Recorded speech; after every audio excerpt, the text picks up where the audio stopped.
When you think of Japanese aircraft carriers, you probably think of Pearl Harbor, followed closely, of course, by Midway, the Kido Butai, and their big battles. You probably don't think about the light carriers. In a previous video, I covered Ryuho, one of the latter examples. Today, we'll look at Shoho, a ship that has the dubious distinction of being the first Japanese aircraft carrier sunk by enemy action, and for that matter, the first major Japanese loss in general. Shoho's story is, as a result, a short one, especially considering her drawn-out construction period. That began on December 3, 1934, when the ship was laid down.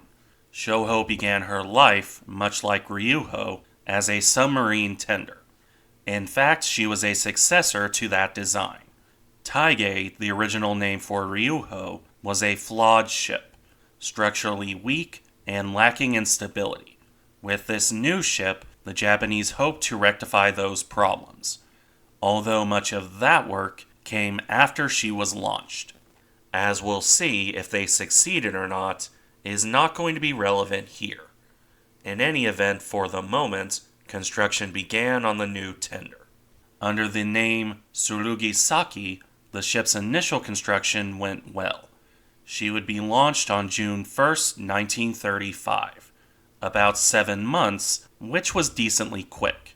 It was also the only quick part about the building process, at least as a tender, because during the fitting out stage, something came up that caused issues. While the new tender was fitting out, the Japanese fleet went on a training exercise. This was in September 1935, which led to the Fourth Fleet incident on September 26, 1935, where the Japanese would do what Halsey did a decade later and run into a typhoon. This, predictably, caused quite a bit of damage, most notably to the newer ships, including, of course, Taige. The damage to that ship in particular caused problems for Tsurugi-saki. As a result, the new tender would need to be modified. This would primarily revolve around strengthening the hull, with weak welds being a major issue in the Fourth Fleet incident. All of this work would keep the ship from commissioning for years. Tsurugi-saki would only undergo her sea trials in November of 1938. And she only joined the Japanese Navy on January 15, 1939, almost 4 years after her launch. Now, the ship only served in this role for a very, very short period, so I'm only briefly looking at the original design. In that design, Tsurugi-saki displaced 9,500 tons at her standard loading, going up to around 13,000 when fully loaded. This displacement allowed the ship to carry 4 127mm or 5-inch guns, and 2 twin mounts, one on the bow and one on the stern, supported by 12 13.2mm machine guns, and 2 catapults to support 3 floatplanes. Beyond that, with no armor protection to speak of, the only detail left is speed, which came out to 29 knots on 56,000 shaft horsepower, through 2 shafts on this ship. This was a major improvement on the 20 or so knots of Taige, although still using diesel engines. It also finishes off the original design details, which would normally be the point to get into the meat of her service. But in this case, there isn't really anything to say. From February of 1939 through to November of 1940, the tender didn't do much. Training duty mostly, and there weren't even any major events there, giving Tsurugi-saki one of the shortest periods between original completion and going in for conversion. On November 15, 1940, the tender was put in reserve, with the intention of converting her into a light carrier. Much like Taige before her, this ship was designed and built with that conversion in mind. The Japanese had a bit of a quirk in this regard, building tenders and auxiliaries of various types all with conversion to aircraft carriers planned out. That process would begin for the newly renamed Shoho on January 1st of 1941. Now, in fairness to the Japanese, they did get this process down to a science. The tenders went in for conversion and came out relatively quickly. In Shoho's case, it took about a year, the exact time frame differing between sources. Combined Fleet cites November 30th, 1941 as when the conversion completed. Warships of the Imperial Japanese Navy, meanwhile, says January 26, 1942. The most likely answer to this discrepancy is technical completion and fit for service are two different things. The ship likely finished on a technical level in November of 1941, but she only entered service in January of 1942. Either way, let's look at what the Japanese got out of this work. The second set of design details for this video. When her conversion was complete, Shoho came out at around 11,000 tons standard displacement. This ranges between 11,200 and 11,500 depending on the source. That displacement increase also came with an increase in length, from 661 feet or 201 meters to 674 feet or 205 meters. This allowed for a much heavier defensive battery, 8 127mm guns in 4 twin mounts, spread along the hull just beneath the flight deck on sponsons, as well as 8 25mm guns in a further 4 twin mounts, also in sponsons along the deck.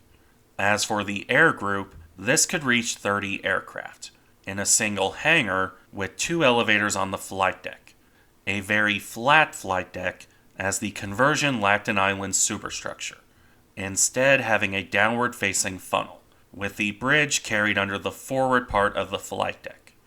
The aircraft, for their part, were a mix of modern and outdated. Shoho carried the old Mitsubishi A5M Claude, a fixed landing gear fighter, and the more modern A6M0, along with Nakajima B5N-K torpedo bombers. This was mostly due to aircraft shortages, more than any inability to operate modern aircraft. And with that, we've reached the end of the design for the second time. All that remains is the speed, which actually fell to 28 knots, despite swapping from diesel engines to using a pair of destroyer power plants. Then again, the shaft horsepower decreased to 52,000, so this isn't too surprising. With all of that said, however, we can get back to service history. Except, just like the original design, there's not really much to cover here. Regardless of which completion date you use, Shoho only joined the war effort in early 1942. February to be specific. She left Japan on February 4th, 1942 to transport some Zeros to Rabaul. This entailed a stopover at Truk on February 10th. Then she sailed on to Rabaul, arriving there on February 17th. After unloading the Zeros, Shoho returned to Truk, and she would remain in that general area until April 6th, with the odd voyage for training sprinkled in. After April 6th, however, the carrier returned to Japan. She arrived back in home waters on April 11th and immediately went in for a refit. During this, the 25mm mounts were swapped out, a 1-to-1 switch ending with 4 triple mounts instead of the twins. During this work, the Doolittle raid occurred on April 18th. Shoho had, evidently, already left dock by this point, and some sources will claim she actually fired on the raiders with her anti-aircraft guns. If the ship did, it didn't have any effect. By the same token, the raiders also didn't hit Shoho, although they did hit Ryuho, still in dry dock for her own conversion. As for Shoho, she left Tokyo Bay on April 19th to try and hunt down the raiders. That failed, and the ship would be back home on April 22nd. But only for a couple days, because Shoho departed once more on April 24th, 1942. This would be her final voyage as the carrier set sail to join Operation MO, the invasion of Tulagi and the attempted invasion of Port Moresby. Shoho left Japan carrying only 12 fighters and 6 torpedo bombers, 4 A5Ms, 8 Zeros, and 6 Kates. She was intended to play a supporting role, while the heavy lifting was done by Shokaku and Zuikaku.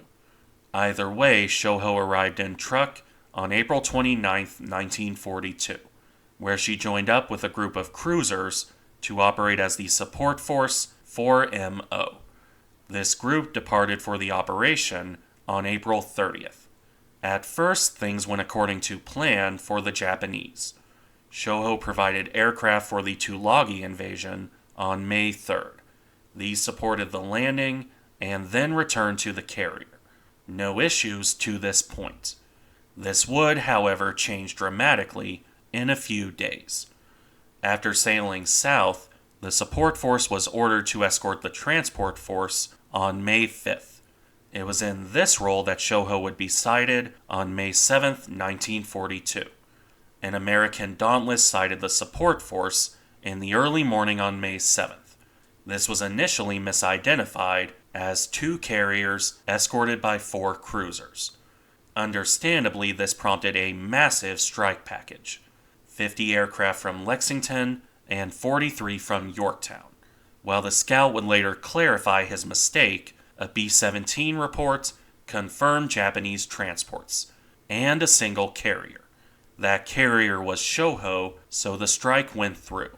When that massive force reached the carrier, Shoho only had 3 fighters on patrol, 1 Zero and 2 A5Ms. This was nowhere near enough. Shoho initially dodged the dive bombers, but then, after 3 more Zeros were sent up, her luck ran out. 2 Dauntlesses hit the carrier, each with a single 1,000-pound bomb. This set massive fires in the hangar, and then the ship was hit by no fewer than 5 torpedoes, 1 in the stern, which destroyed the steering gear, and then 4 more to cause further damage. This flooded the boiler and engine rooms as well. More bombs and torpedoes followed. The damage was more than enough to sink the ship. 4 minutes after the abandoned ship order went out, around 11:30, the carrier sank, taking 631 men down with her. Only 203 of the crew were plucked from the water. Shoho went down after only serving a few months in her converted form, with the dubious honor of being the first Japanese carrier to sink in the Pacific War. Thank you for watching. Remember to like, comment, and subscribe if you enjoy the content, and I'll see you in the next one.